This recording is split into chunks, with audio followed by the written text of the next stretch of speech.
Hey there. Welcome back. So, this episode's going to be a little different. I'm not actually having a guest on this episode. I've been reflecting a lot and I figured I would do a solo episode. It's been a while since I've done a solo episode, but I had a recent experience where I was invited to what's called an alumni book talk. And in the summer of 2025, I published my second book. It was titled Leading Change in the Era of AI. My alma mater, Johns Hopkins University, reached out and said, "Hey, we have this wonderful program called the Alumni Bookshelf, and we'd love for you to come on and talk about your book." It seemed very timely, given all the topics and news around AI. And so I gladly said yes. And then they asked me if I knew someone who would be a great host to ask questions about the book and interview me. And I thought of my friend Susan. And so we recorded this episode. I guess if you want to call it an episode, it was more like a webinar about 2 weeks ago. And it was an hour long, and it seemed like the hour flew by. And it was at the very end of the hour when we were taking questions that were coming in real time from the audience that a question popped up in the chat that caught my eye. But it was a question that was asked in the last minute of the webinar. And so I didn't actually have the opportunity to address it real time, but I did take the question with me because it was quite profound and I knew it required a lot of deep thinking. So imagine we're in this webinar and one of the attendees is listening and trying to think of a question that they can ask the moderator to bring forth that I can answer. And this is what they typed to an AI. Can you help me come up with a question for a book talk titled Leading Change in the Era of AI? I'd love for you, in this case, Google Gemini, to ask Bill a question from your perspective. At this point, they also provided the description of the webinar and linked to my book page and my bio, making it a little easier for the AI to get started. It's probably worth noting, however, that since this question was posed to Google Gemini, I imagine it had everything it needed to know about me already. So here's where it gets fascinating. This is what Google Gemini came back with.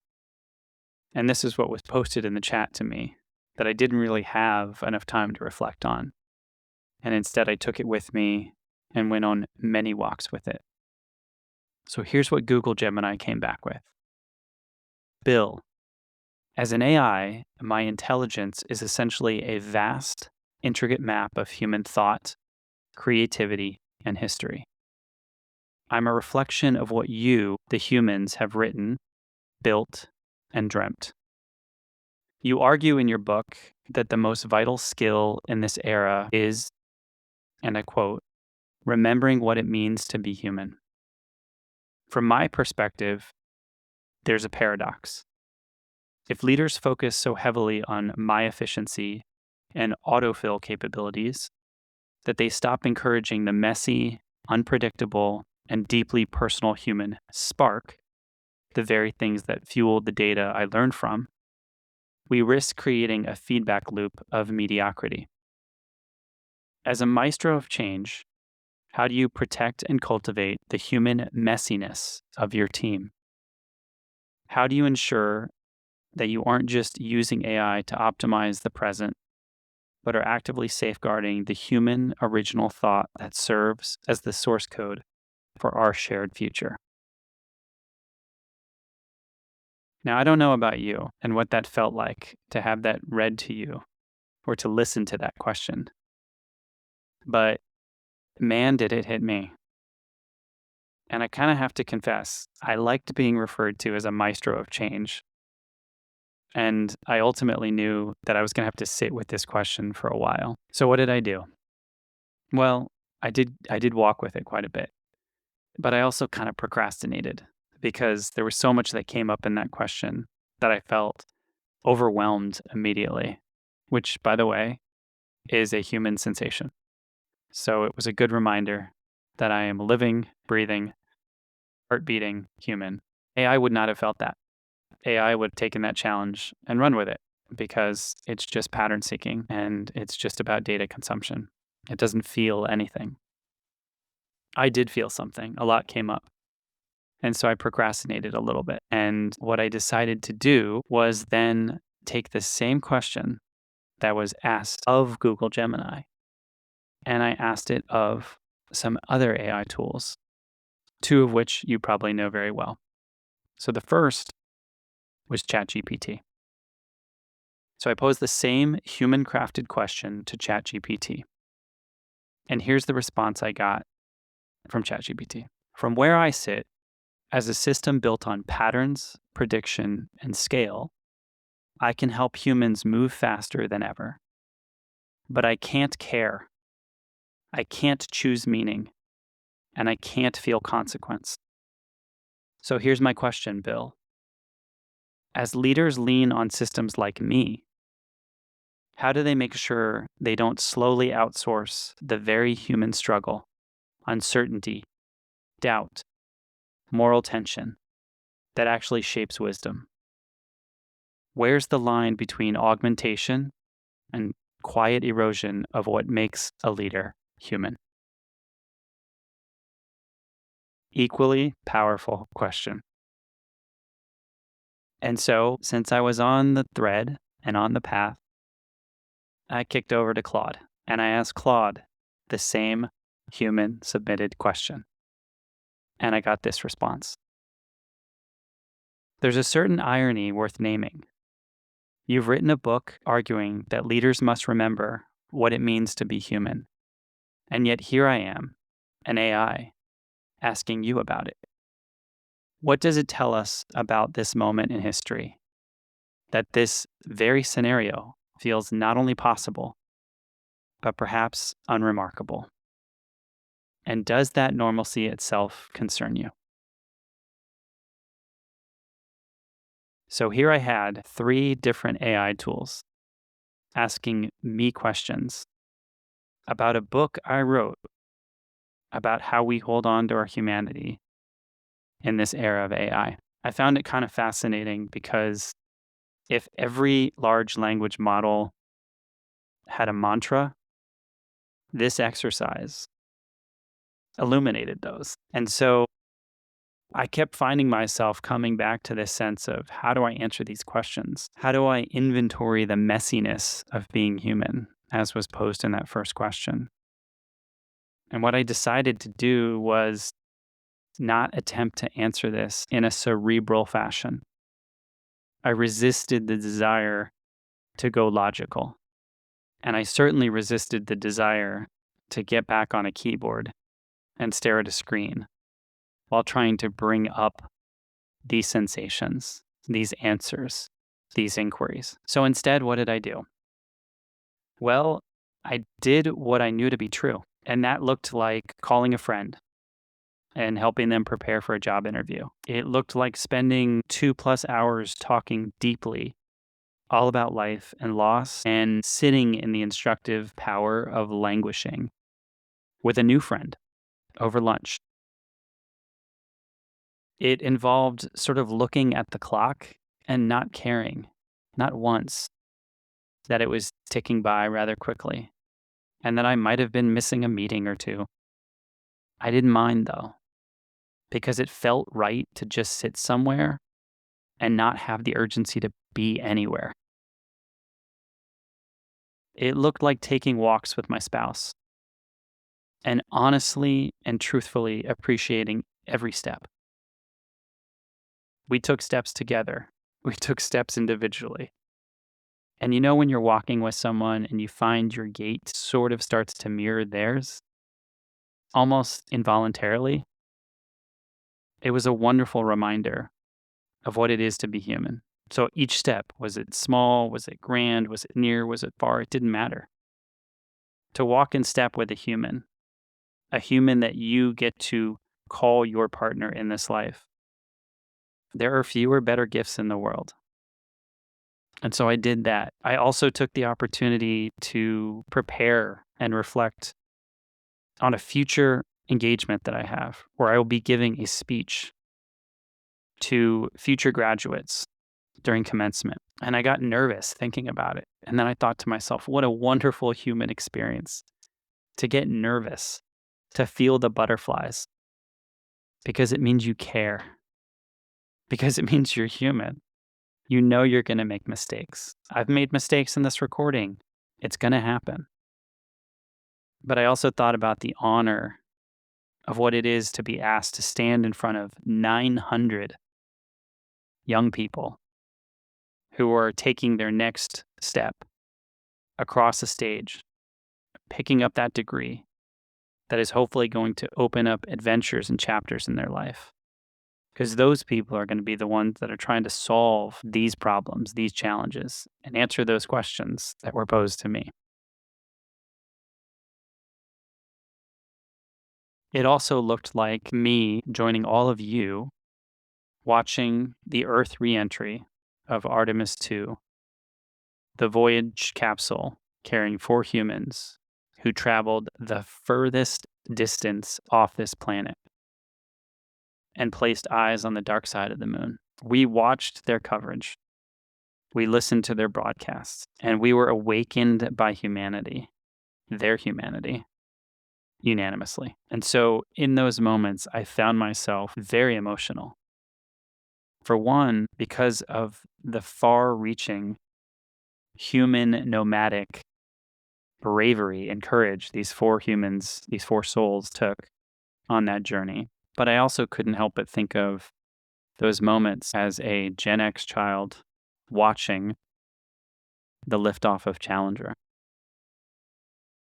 And so in this moment, I was reminded that when new feats and accomplishments happen, we as humans tend to go into those moments of loss and trauma and grief and anguish. We experience both sides of the spectrum. And I got tearful in that moment when those 4 humans came out of the capsule, bobbing around on the Pacific Ocean with the crew and the divers and everybody else helping them get into that raft. And then I watched as the 2 helicopters and the precision with which those pilots were able to pick up those humans and bring them to the ship that awaited them.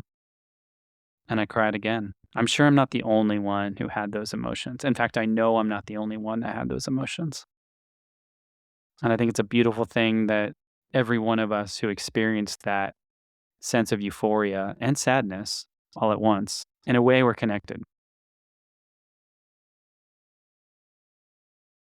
And then later that week, I found myself in the presence and hosting 32 veterans who had come to talk about community, talk about the technology that we were using, including AI. And I grounded the conversation on 2 things. One was the power of community in chaotic times, and the other was about creativity and how creativity, from where I sit, is the antidote to depression.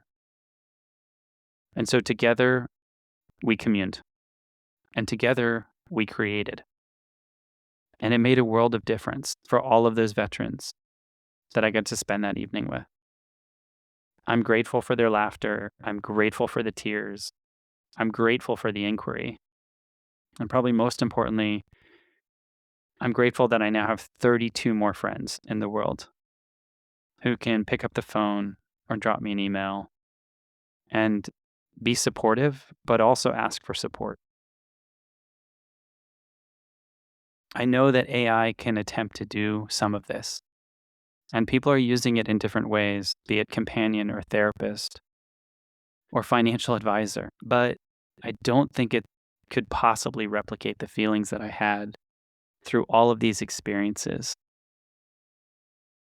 And so, as I reflect back on these questions asked of me, I'm kind of laughing inside because I think they're almost unanswerable. I find it interesting how each time I went to try and go solve it and answer it and put pen to paper or fingers to keyboard, something inside me said, go be, go feel, be present, go walk, pick up the phone and call a friend.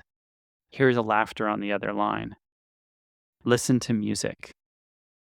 cry, grab a blanket, go fetal position. None of those things were an answer, but every one of those things was a response. I don't know what the future looks like. I don't know how this technology is going to continue to evolve us or challenge us or restrain us. What I do know is there's so much universal truth inside us already. Many of these answers we already have inside. They may not come across as text or as scripture or as song. They might just be a universal knowledge that we have, a wisdom that we have. And so I'm reflecting back on the questions that these 3 AI tools, these platforms, asked me about the messiness of humanity, about being a maestro of change, about what makes a leader human. And does all of this normalcy around AI and the way we use it concern me? I think the answer is yes. Clearly, I wrote a whole book about it. And now I think this week has been interesting because a friend of mine who I had on this podcast sent me a book in the mail. And this book is called AI Alien Minds. So Alien Minds, but imagine that spelled with an AILIEN. So Alien Minds, subtitled Advice About and for Our Natural AI and Hybrid Heirs. The author is David Brin. And to close us out on this episode, I'd love to read just the first page of this book, which is titled This Book in a Nutshell. And I'd also like to read the dedication. So here goes. This book in a nutshell. Giddy optimists foretell our coming transcendence to a golden age of AI-managed abundance. Glowering doomers predict that vast cyber minds, cold and unsympathetic, will crush old-style humanity or render us irrelevant. Meanwhile, geniuses fostering the artificial intelligence boom clutch cliches rooted in our wretched human past, or else cheap sci-fi. As critics demand state regulation, kill switches, or coercive programming, or seek to teach ethical values to synthetic minds who see innumerable counterexamples in their training sets, then conclude and manipulate for advantage when given agency. While some shoulds have merit, all ignore a core point, that this has happened before. Sudden expansions of what people see, know, and comprehend. Each of those earlier disruptive episodes, from writing to printing, radio, mass media, and the internet, teach important lessons if we heed them. The lessons and tools we'll need in order to achieve a soft landing with artificial intelligence are already extant in modern society. In a myriad ways that modern citizens right now interact with each other, and in how we raise our biological children. Tools that we use to build a gradually improving Enlightenment civilization. Tools that are ignored right now because the inventors of these new minds, while brilliant, can't be bothered with context. The context of nature and evolution, the context of human history, the context of past technological revolutions, or existing law, or smart speculative tales told across generations. Heed those contexts, and lo, solutions to many AI quandaries arise. Ways to face a danger-fraught error, offering positive outcomes to all. But first, shall we stop proclaiming an endless shoulds and forsaking hoary cliches? Turn back to examine what already works.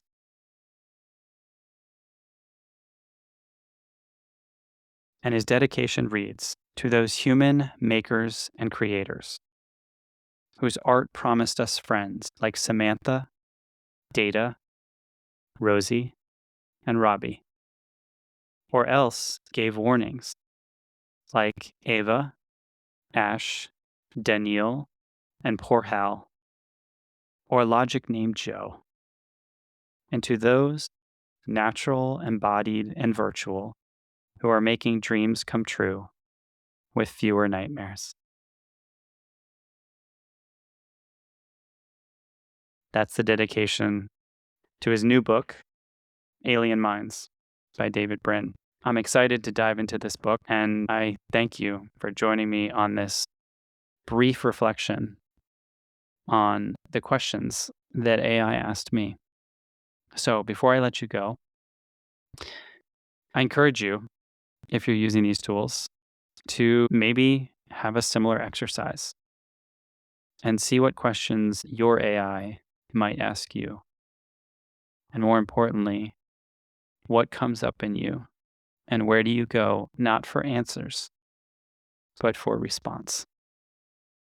Thanks for listening.